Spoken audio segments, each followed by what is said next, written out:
Right now, about a third of Australians are retiring with less than $50,000 in superannuation.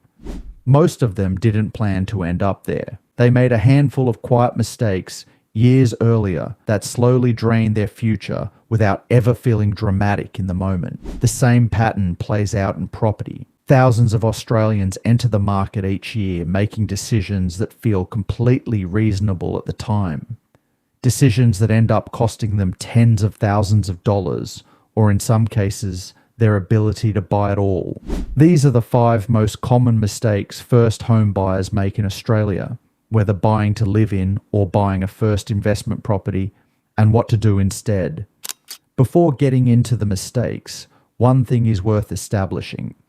Buying property in Australia is not simply a matter of saving a deposit and finding a suitable home. The process involves grants, taxes, stamp duty, lending rules, and shifting market conditions all operating simultaneously. Missing one element can affect everything else. The first mistake is underestimating the true cost of buying. Most first home buyers focus almost entirely on the purchase price. They save their deposit, obtain pre-approval, and assume the listing price is roughly what they will pay. The transactional cost of buying property in Australia typically run between 4 and 6% of the purchase price, on top of the deposit. On a $700,000 home, that amounts to up to $42,000 in additional costs before a single piece of furniture has moved. Stamp duty alone on a $700,000 property varies by state. In New South Wales, for a buyer who does not qualify for the first home buyer exemption, stamp duty at that price can be around $27,000. In Victoria, the figure is similar. These costs cannot typically be included in the home loan. They must be paid from savings. Conveyancing fees, building and pest inspections, mortgage registration fees, lender's mortgage insurance where the deposit is below 20%, and moving costs each appear manageable individually. Combined, they consistently catch buyers without a plan. The practical response is to set aside a minimum buffer of 5% on top of the purchase price before beginning the search. That money is separate from the deposit. It covers transaction costs. Buyers who do not plan for it often find themselves borrowing more than intended or scrambling for funds at settlement. The second mistake is borrowing at maximum capacity. When a lender confirms a borrowing limit of $850,000, that figure is a ceiling, not a recommendation. Australian lenders are required to assess repayment capacity, and they do so by applying a buffer of 3 percentage points above the current rate when stress testing the loan. What that assessment cannot account for is the full range of normal life events: a job change, a partner reducing income, a child, an illness, an unplanned renovation, rising body corporate levies. These are not unusual circumstances. They are things that happen to ordinary people on ordinary timelines. Borrowing at the absolute limit leaves no room for any of them. In an environment where interest rates rose sharply from 22 onward, that exposure became very real for many Australian borrowers. A more durable approach is to apply a personal stress test before committing to a loan size. If the repayments on this loan became unmanageable, following a 2 percentage point rate increase, the loan is probably too large. Borrowing less than the maximum available is one of the most consequential decisions a first home buyer can make. The third mistake is skipping proper due diligence on the property. Property in Australia is generally sold under a buyer beware principle. Sellers are not obligated to disclose every defect. That responsibility sits with the buyer. A building and pest inspection is not a formality. It is the mechanism through which a buyer establishes what they are actually purchasing. Structural defects, termite damage, water ingress, and non-compliant renovations are not visible during a standard open inspection. Rectifying them can cost anywhere between $20,000 and $100,000 or more.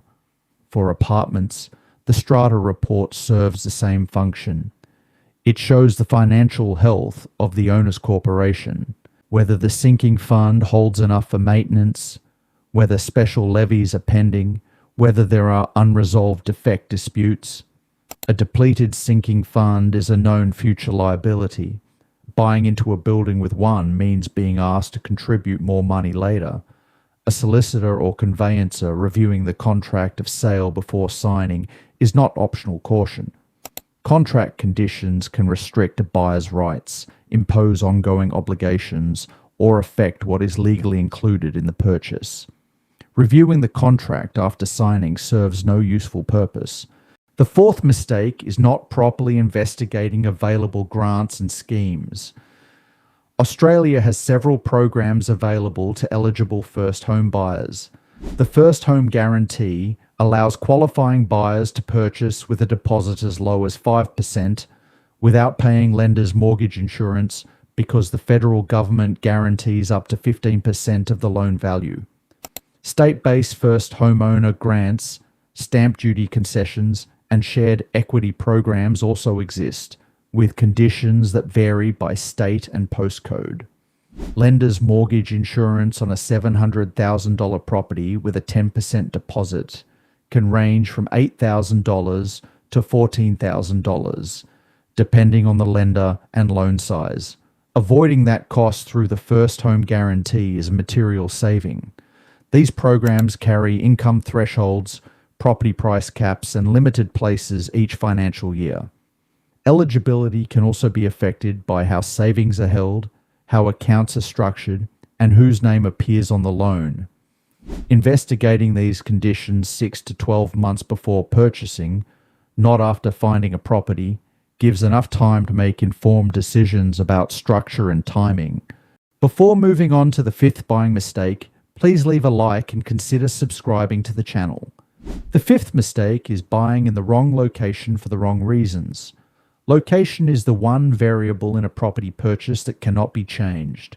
The most common version of this mistake involves buying as far out as the budget allows to access more space or a newer build. The reasoning feels sound: more bedrooms, a larger block, a double garage, for the same money that would buy a smaller property closer to the city. But distance from employment, public transport, schools, and services carries a financial consequence that compounds over time. Properties in well-connected suburbs with established amenity have historically held value more reliably and appreciated more consistently than properties in outer fringe locations dependent on future infrastructure. That infrastructure is frequently delayed, reduced in scope, or cancelled. For investors specifically, rental demand is tied directly to proximity to where people work and access services. A newer property 30 kilometres from the central business district is not automatically a stronger investment than an older property 10 kilometres out, even when it appears more attractive on inspection. Yield, vacancy rates, and long-term capital growth have historically favoured location over size and age of the dwelling. Buying within budget while prioritising the suburb and street over the size of the property reflects where the long-term value of Australian residential real estate has consistently been found. None of these decisions feel like mistakes when they are being made. They feel like what most people around you are doing. That is precisely what makes them worth understanding before you begin. Every one of them is avoidable with preparation. The buyers who come out of this market in a durable position are not always those with the largest deposits. They are the ones who understood the process clearly before committing to it.